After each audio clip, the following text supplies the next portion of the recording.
आज हम पढ़ेंगे क्लास 10th में रिसोर्स एंड डेवलपमेंट में आगे का पार्ट। तो देखो, अब मैंने पहले एक वीडियो में आपको बता दिया है कि व्हाट इज रिसोर्स। ठीक है, रिसोर्स किसे कहते हैं उसकी डेफिनेशन को बहुत अच्छे से समझा दिया है, तो आप वाली वीडियो जाके देख सकते हैं अगर क्लियर ना हो कि रिसोर्सेज किसे कहते हैं। अब हम उसके आगे का पार्ट पढ़ेंगे। तो देखो, आपकी एनसीईआरटी में इसके बाद का जो पैरा दे रखा है उसमें एक बात कही है और उससे एक क्वेश्चन भी बनता है। ठीक है, तो आप इसे second question of this chapter कह सकते हो कि क्या resource free gift of nature है?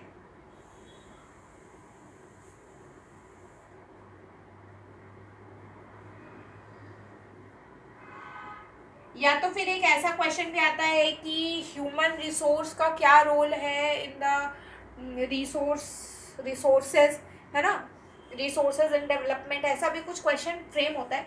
तो उस पैरा में दे क्या रखा है वो मैं आपको बताती हूँ। तो उस पैरा में सिर्फ इतना सा दे रखा है कि जो ह्यूमन रिसोर्स हैं,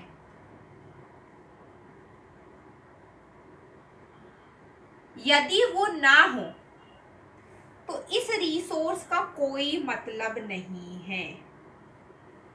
ये कहने का मतलब कि जैसे कोई किसी जगह पे कोल पाया जा रहा है, कोई XYZ जगह पे, अगर उस कोल वो वहां पे पाया जा रहा है, लेकिन अगर किसी को पता ही नहीं कि वहां पे कोल पाया जा रहा है तो कोई कोल निकाल पाएगा नहीं। अगर हमारे पास लेबर नहीं है तो क्या हम माइनिंग के थ्रू कोल निकाल सकते? कोई एक व्यक्ति तो निकाल नहीं सकता, है ना। लेकिन अगर हमारे पास ह्यूमन रिसोर्सेज हैं तो हम ये रिसोर्सेज को एक्सट्रैक्ट कर सकते फ्रॉम द नेचर। ठीक है, तो ये इस पैरा में दे रखा है।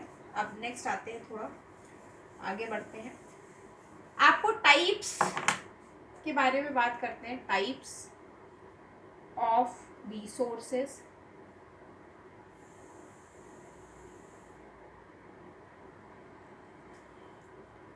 टाइप्स ऑफ रिसोर्सेज, कितने तरीके के रिसोर्सेज होते हैं? सबसे पहला ओरिजिन, दूसरा एग्जॉस्टिबिलिटी,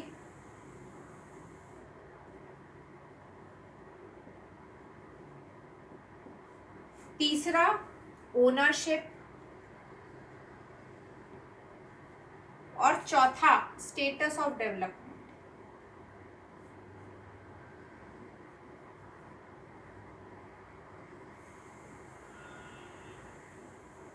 ठीक है, अब हम बात करते हैं ओनरशिप की। तो ओनरशिप में ए और बी दो आते हैं। ठीक है, ए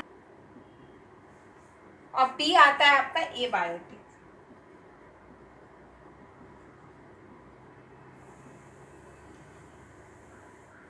तो इनकी जो है डेफिनेशंस आपको ओल्ड एनसीईआरटी में नहीं दे रखी है।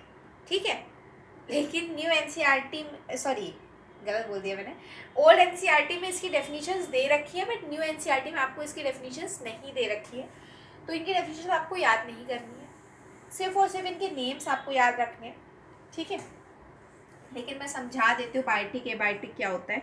बायोटिक वो रिसोर्सेज होते हैं जो कि बायोलॉजिकल मीन्स से आए हैं, और ए बायोटिक वो जो नॉन बायोलॉजिकल मीन्स से आए हैं।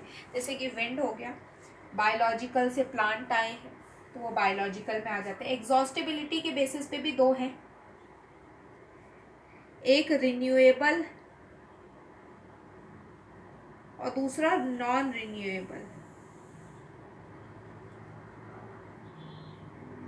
रिन्यूएबल वो है जिसको कि आप रिन्यू कर सकते हो, मतलब जैसे कि मैं बात करूँ,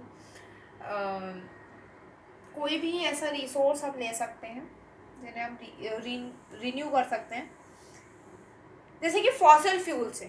ठीक है, तो फॉसिल फ्यूल्स किस कैटेगरी में आएंगे, रिन्यूएबल या नॉन रिन्यूएबल? नॉन रिन्यूएबल की कैटेगरी, क्योंकि उन्हें आप रिन्यू नहीं कर सकते। देखो, रिन्यू करने का मतलब ये नहीं होता है कि आप उसे फिर से बना नहीं सकते, तो वो बना तो हम सबको सकते हैं, रिसोर्सेज फिर से बन तो सकते हैं, पर टाइम कंज्यूमिंग क्या है? तो time consuming non renewable resources है। रिन्यूएबल रिसोर्सेज तो आप उसको 3-4 बार क्या कहते हैं, रिन्यू करके यूज़ कर सकते हो।